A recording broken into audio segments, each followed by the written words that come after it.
Assalamualaikum warahmatullahi wabarakatuh. Waalaikumsalam warahmatullahi wabarakatuh. Bagaimana kabarnya? Alhamdulillah baik. Alhamdulillah baik ya. Sekarang kelihatannya udah lebih ceria ya. Ya, alhamdulillah. Baik, terima kasih ya Anda sudah menyempatkan hadir dalam sesi konseling yang kedua ini. Sebelumnya kan kita sudah menjadwalkan untuk melakukan sesi konseling yang kedua pada hari ini. Nah,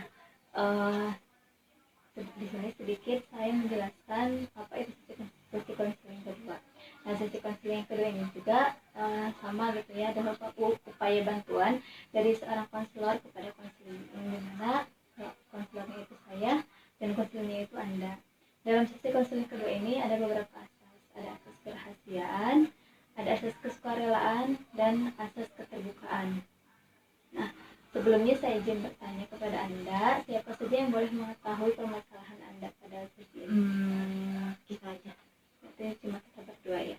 Baik, apabila nanti ada pihak lain yang ingin mengetahui permasalahan Anda, saya akan terlebih dahulu konfir kepada Anda. Nah, lalu dalam sesi konseling kedua ini juga ada kontrak waktu yang dimana sesi konseling kedua ini akan berjalan sekitar 40 sampai 30 menit. Apakah Anda bersedia? Ya. Baik, terima kasih ya. Nah, lalu kemarin kan kita itu dalam sesi konseling pertama itu ada tugas rumah gitu. Ya. Nah, apakah Anda sudah menjalankannya? Sudah. Alhamdulillah sudah ya. Lalu perubahan positif apa yang terjadi pada diri Anda semenjak terakhir kita ketemu? Perubahannya jadi lebih santai, terus kalau pas ngeini matkul ditanya sama dosen tuh bisa ngejawab, soalnya belajar dulu. Baik, jadi Anda perubahan positif yang terjadi pada diri Anda itu sekarang Anda sudah bisa memanage waktu mungkin ya, dengan cara Anda merasa lebih santai dan bisa menjawab pertanyaan dari dosen. Nah, lalu apa sih yang meyakinkan diri Anda dalam seminggu ini bahwa Anda itu sudah menjadi lebih santai gitu, lebih baik lagi? Tidak tergesa-gesa gitu. Jadi kalau misalnya ada tugas biasanya mepet deadline, sekarang sudah enggak gitu. Oh, berarti Anda sudah menjalankan tugas rumah yang kemarin mungkin ya. Yang dulunya Anda itu sering tergesa-gesa gitu ya, sering mendekati deadline gitu buat mengerjakan tugas rumah itu. Tapi sekarang Anda sudah bisa memanage waktu dengan Anda itu tidak terlalu dekat mendekati deadline gitu ya untuk mengerjakan tugas itu. Nah, sangat luar biasa, saya sangat mengapresiasi atas perubahan yang terjadi pada diri Anda. Nah, lalu jika diskalakan 0 sampai 10, yang dimana 0 itu Anda merasa sangat terpuruk dan 10 itu Anda sudah merasa baik-baik saja, ada di skala berapa sekarang? 7. Ada di skala 7. Apa yang dimaksud dengan skala 7? Lebih baik dari kemarin aja, terus lebih tenang, lebih bisa memanage waktu, terus bisa balance mana buat belajar, mana buat main. Baik, jadi di angka 7 itu Anda sudah merasa lebih baik. Nah, lebih baik seperti apa yang Anda rasakan? Ya lebih bisa, kalau misalnya malam-malam bisa lebih, kalau udah belajar gitu bisa main HP, jadi gak ngerjain tugas, soalnya tugasnya udah dikerjain sebelum-sebelumnya. Baik, jadi Anda itu merasa lebih baik itu mungkin karena karena Anda itu sudah merasa lebih tenang gitu ya. Yang dulunya Anda itu susah mungkin ya buat buat kayak scroll apa gitu malam-malam gitu, tapi sekarang Anda itu sudah rasa lebih tenang lagi karena tugasnya mungkin udah terselesaikan. Beda lagi sama yang dulu, yang mungkin dulu juga bisa scroll tapi tidak merasa tenang mungkin ya karena memikirkan tugas gitu. Nah, luar biasa ya, sangat luar biasa gitu. Nah, dulu itu kan waktu kemarin terakhir kita ketemu itu Anda itu ada di skala 6 dan sekarang ada di skala 7. Apa yang membuat Anda naik satu skala? Kemarin juga baik ya, maksudnya baik-baik aja, cuma sekarang tuh ngerasa lebih baik gitu. Baik, jadi mungkin dulu itu Anda sudah merasa lebih dulu Anda sudah merasa baik dan sekarang merasa lebih baik lagi. Apa yang berbeda dari dulu sampai sekarang? Yaitu kalau dulu ngerjain tugasnya tergesa-gesa, mepet-mepet deadline. Kalau sekarang tuh lebih ke kalau ada tugas langsung kerjain gitu. Baik, jadi dulu itu mungkin Anda merasa tergesa-gesa dan sekarang Anda sudah lebih baik lagi. Sangat baik sekali ya. Nah, di sini saya mempunyai sebuah pertanyaan dan mungkin pertanyaan ini membutuhkan waktu untuk Anda menjawabnya. Nah, boleh dipegang, ini saya mempunyai sebuah buku, boleh dipegang bukunya. Baik. Nah, jika seandainya buku itu diumpamakan sebagai buku kesuksesan Anda, buku keseluruhan hidup Anda, yang dimana Anda itu sudah mencapai kesuksesan di masa depan dan semua permasalahan yang sedang Anda ceritakan kepada saya semuanya telah selesai. Nah, saya ingin Anda membuka halaman yang menceritakan tentang masalah yang Anda bicarakan kepada saya semuanya telah selesai dan Anda sudah mencapai tujuan yang diharapkan oleh Anda. Dan sebelum membuka halaman itu, saya ingin Anda tutup mata dan biarkan rileks dan nyaman. Tutup mata. Sudah rileks?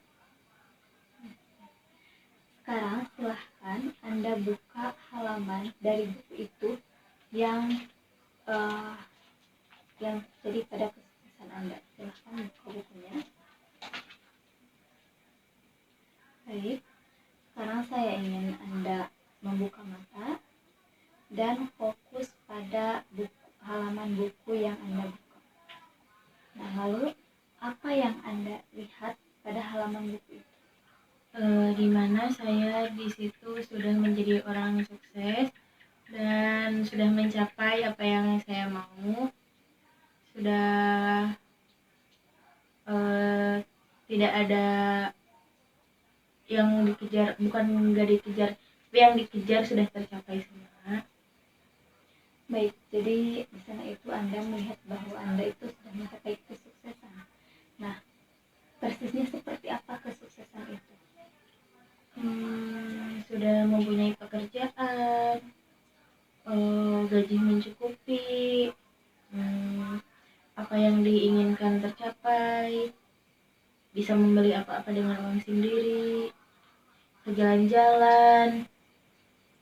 Baik, jadi kesuksesan yang Anda maksud itu Anda sudah mencapai cita-cita Anda gitu ya, sudah bekerja dan juga sudah mencukupi gitu finansial ekonominya gitu ya, untuk memenuhi kebutuhan diri sendiri dengan uang sendiri.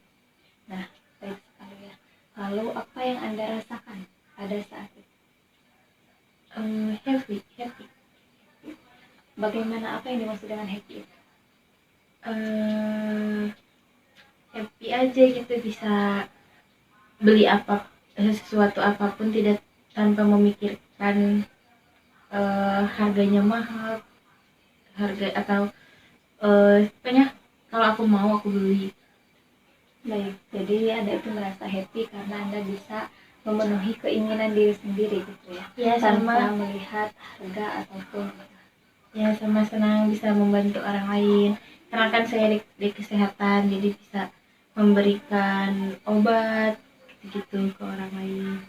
Baik, jadi di sisi lain Anda juga mungkin ingin menjadi orang yang bermanfaat gitu ya untuk orang lain karena Anda bisa membantu kesehatan yang dibutuhkan oleh orang lain. Nah, baik sekali. Lalu apa yang Anda pikirkan ketika Anda sudah menjadi orang yang sukses itu? Yang saya pikirkan bisa membantu orang, bisa membahagiakan orang tua. Baik, jadi Anda itu lebih memikirkan kebahagiaan orang lain mungkin ya, ataupun orang tua Anda sendiri. Baik, sangat baik sekali. Lalu apa judul atau cerita yang tepat untuk menggambarkan tentang masa depan Anda? Kisah perjalanan kesuksesan hidup. Kisah perjalanan kesuksesan hidup.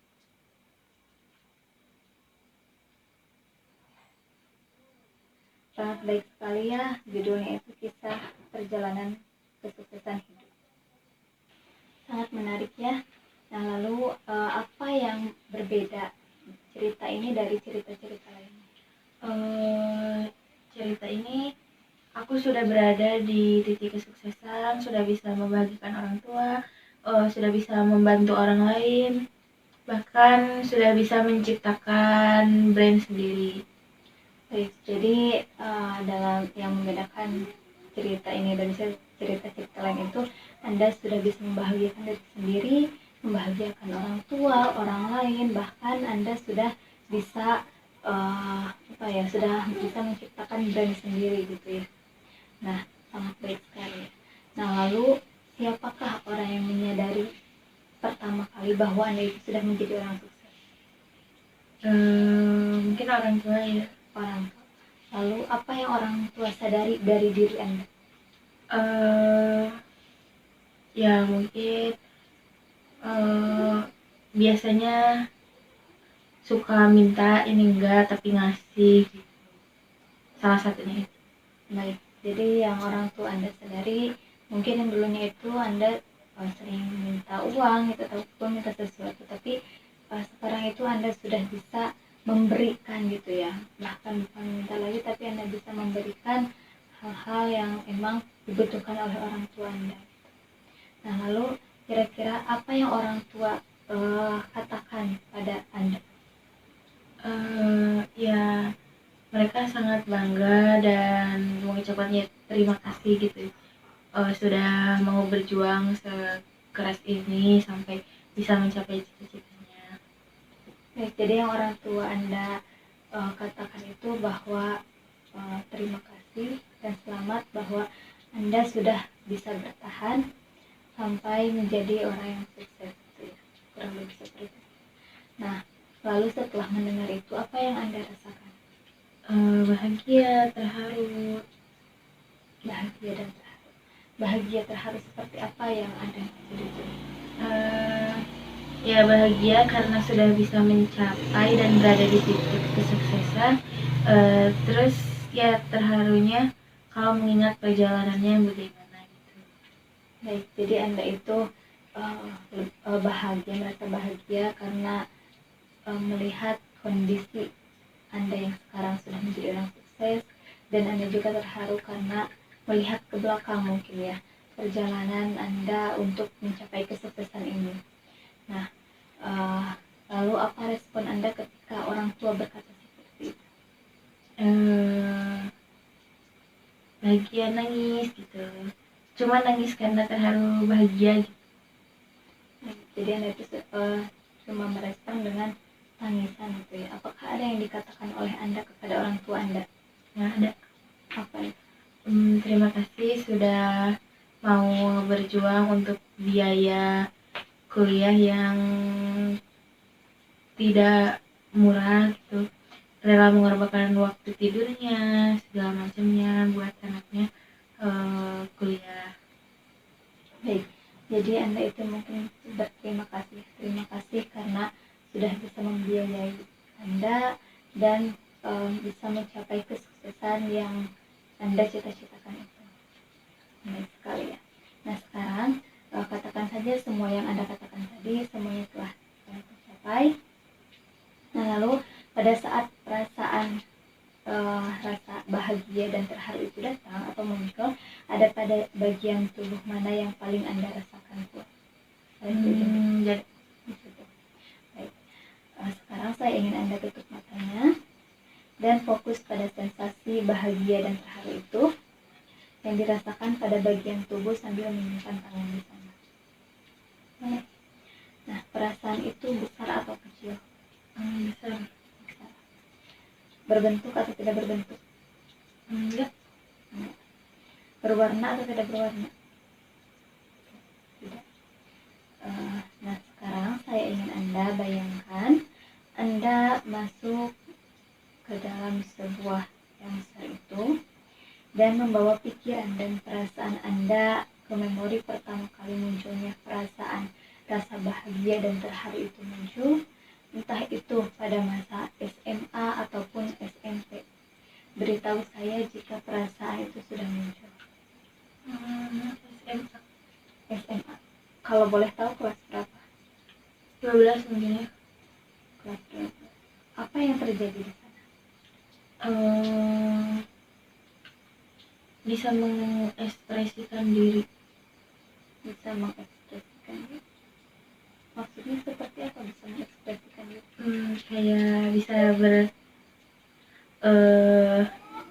cerita sama orang-orang tanpa takut gitu, terus bisa ya kayak presentasi lah gitu tanpa takut.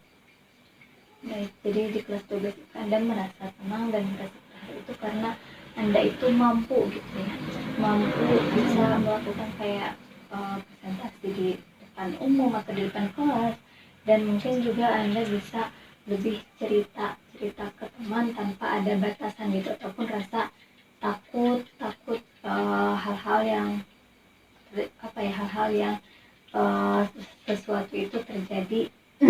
Nah, lalu apakah ada lagi atau ketika itu apa yang Anda rasakan? Ketika itu yang saya rasakan mungkin karena teman-temannya juga sefrekuensi ya, jadi ngerasa dirangkul banget, ngerasa benar-benar deket gitu. Baik. Terus gak berasa bersaing. Baik, jadi pada saat itu Anda merasa Anda dirangkul gitu ya, lalu Anda juga merasa bahwa teman itu bukan saingan gitu ya, tapi bahkan saling support gitu. Nah, lalu apa yang membuat Anda itu yakin untuk bisa lebih bercerita secara terbuka ke teman, ataupun Anda itu bisa berpresentasi di depan umum?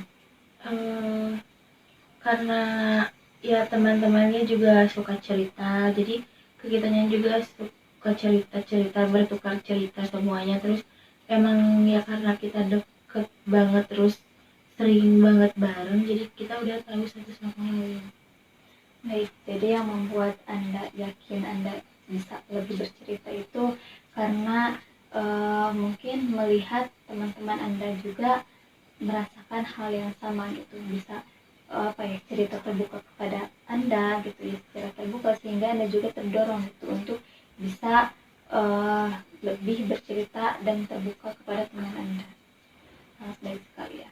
Nah, lalu apa yang Anda pikirkan pada saat itu?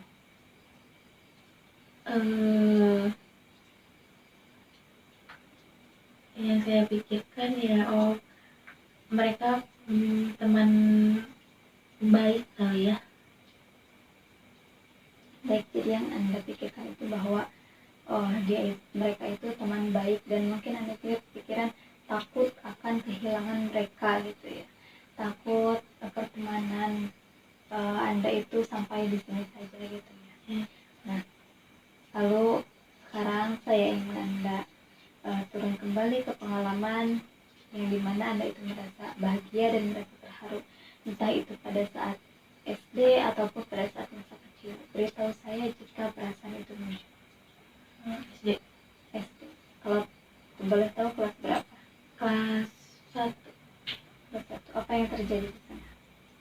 Bahagia karena sudah masuk SD, cuma sedihnya tuh gara-gara pas kelas 1 akhir itu ditinggalin ayah. Baik, jadi pada saat kelas 1 SD itu Anda merasa bahagia ya, yang mungkin terjadi transisi. Nah, dari TK ke SD gitu ya, Anda merasa bahagia karena sudah bisa masuk ke SD. Nah, lalu ada gak pengalaman atau hal lain di kelas 1 SD itu yang membuat Anda itu bahagia ataupun terharu? Ya itu bahagianya karena mungkin banyak teman baru, terus suasana baru gitu. Baik, jadi Anda itu merasa bahagia itu karena awal masuk SD itu Anda mempunyai teman baru gitu ya, dan mungkin berada di lingkungan baru juga gitu ya, sehingga Anda merasa bahagia bisa berteman dengan orang yang mungkin lebih banyak lagi, lebih baik lagi daripada masa TK gitu ataupun masa kecil.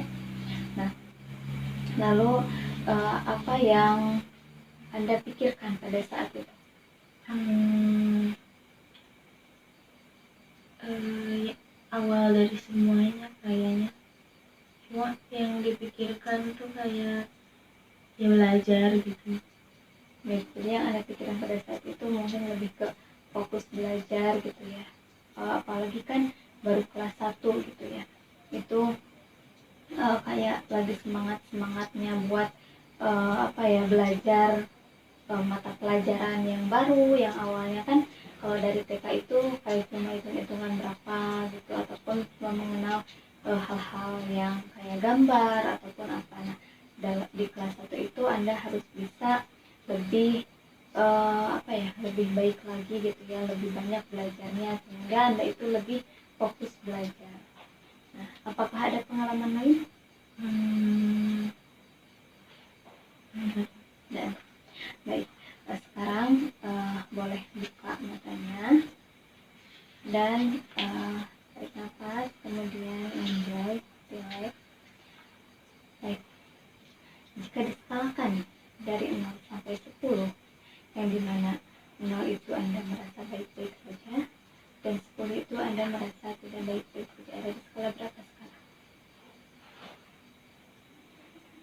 Skala 8. Skala 8. Baik, apa yang dimaksud dengan skala 8 itu? Ngerasa lebih baik lagi. Ternyata lebih baik aja gitu. Sesulit apapun pasti bisa dijalani. Jadi Anda itu sudah merasa lebih baik lagi karena Anda sudah merasa bahwa apapun itu, sesulit apapun itu, Anda bisa menjalaninya dan Anda bisa menjadi lebih baik lagi ke depannya. Ya, sangat luar biasa. Nah, lalu Anda kan tadi sudah menemukan solusi-solusi yang Anda dapat untuk terjadi sebuah perubahan pada diri Anda. Nah, lalu sekarang apa kira-kira yang harus Anda lakukan dalam seminggu ke depan supaya membuat perubahan yang terjadi pada diri Anda? Harus dipertahankan. Yang pertama harus dipertahankan, terus kalau bisa harus mencari sumber belajar lagi biar bisa nambah-nambah pengalaman. Terus kalau bisa tuh kayak ikutan magang gitu-gitu, mungkin harus gitu. Baik, jadi Anda itu kedepannya akan lebih kayak yang kemarin kan, Anda itu akan lebih terus belajar gitu ya. Kalau ada mata kuliah besok, nah sekarang pada hari sebelumnya ataupun pada malam harinya Anda akan terlebih dahulu membuka atau baca-baca dulu gitu materi buat besok, sehingga ketika Anda ditanya oleh dosen gitu ataupun ada pertanyaan dari orang lain, Anda bisa menjawabnya. Dan Anda juga kedepannya akan mencari sumber belajar gitu ya, mungkin itu dari jurnal, dari buku ataupun dari artikel gitu yang akan menambah wawasan diri Anda gitu ya. Nah, kemudian Anda juga akan kalau ada mungkin kalau ada dari pihak kampusnya mungkin Anda juga akan melakukan magang, apa seperti itu? Iya. Nah, apakah Anda yakin Anda mampu melakukannya? Sepertinya saya yakin mampu, soalnya yang kemarin juga saya meragukannya tapi saya ternyata bisa. Baik, jadi pada saat sekarang juga Anda sudah merasa Anda itu yakin mampu gitu untuk melakukan itu, karena tugas rumah yang kemarin juga Anda yang awalnya ragu tapi setelah dijalani Anda yakin Anda bisa melakukan, Anda mampu melakukan. Nah, lalu kira-kira kapan akan Anda mulai? Besok. Baik, mungkin dari mulai besok hari Senin Anda akan mencari sumber-sumber belajar gitu ya buat kedepannya supaya bisa menambah wawasan Anda. Nah, kalau boleh tahu mulai dari mana? Mulai dari mendalami materi, terus kayak mulai mau lihat-lihat bikin laporan yang benar, terus kayak bikin buat semester akhir itu gimana gitu. Baik, jadi Anda itu dimulai dengan mencari hal-hal yang emang kayak eh, apa ya, materi buat presentasi ataupun buat kayak bikin laporan yang baik seperti apa gitu, buat makalah seperti apa yang baiknya, terus juga buat laporan-laporan di akhirnya bagaimana. Nah, eh, lalu kan akan hari Senin dimulainya, akan dimulai dari mana gitu, di mana? Mungkin di rumah ya. Jadi akan belajar dari rumah dulu, mencari di rumah gitu. Apabila sudah ada sumbernya, Anda akan belajar baca, dan apabila ada nanti di kampus, Anda akan akan lebih mengetahui tentang wawasan itu. Sangat luar biasa.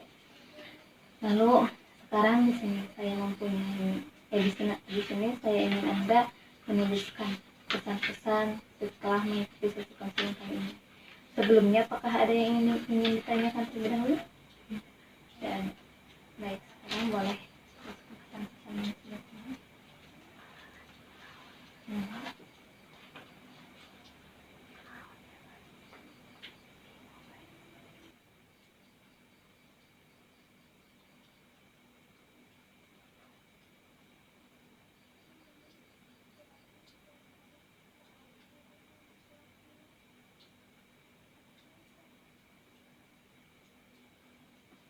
Baik, boleh dibacakan. Pesan-pesannya, terima kasih karena sudah membuat saya bisa lebih tenang lagi dan bisa berada di titik sekarang. Baik. Terima kasih ya.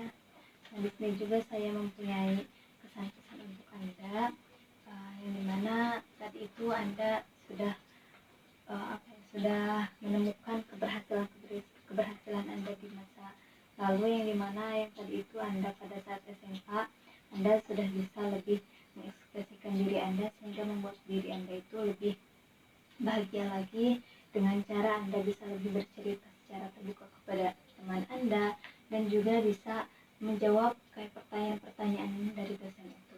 Berarti Anda sudah menjadi lebih baik lagi dan lebih percaya diri lagi. Lalu pada saat SD juga Anda merasakan bahagia dan senang karena awal masuk kelas 1 SD Anda mempunyai banyak teman gitu ya, dan lingkungan baru, sehingga membuat Anda itu menjadi lebih percaya diri lagi dan bisa lebih belajar lebih baik lagi gitu. Nah, oleh karena itu saya yakin kedepannya Anda bisa melakukan tugas rumah yang tadi Anda buat, bahwa Anda itu akan mencari sumber belajar, mungkin itu dari jurnal, buku, ataupun artikel. Nah, saya yakin Anda bisa melakukannya, dan saya juga sangat mengapresiasi karena Anda kemarin sudah mampu melakukan tugas rumah, dan sekarang juga Anda sudah mempunyai solusi yang harus Anda capai buat kedepannya. Mungkin sekian dari saya. Sebelumnya apakah ada yang ingin ditanyakan? Tidak. Tidak. Baik, saya sangat berterima kasih karena Anda sudah meluangkan waktunya untuk melakukan sesi konseling kali ini. Mungkin sekian dari saya. Dan untuk sesi selanjutnya nanti akan saya kontak kembali kepada Anda. Jika Anda sudah bersedia, kita akan melakukan sesi konseling. Baik, terima kasih. Wassalamualaikum warahmatullahi wabarakatuh. Waalaikumsalam warahmatullahi wabarakatuh.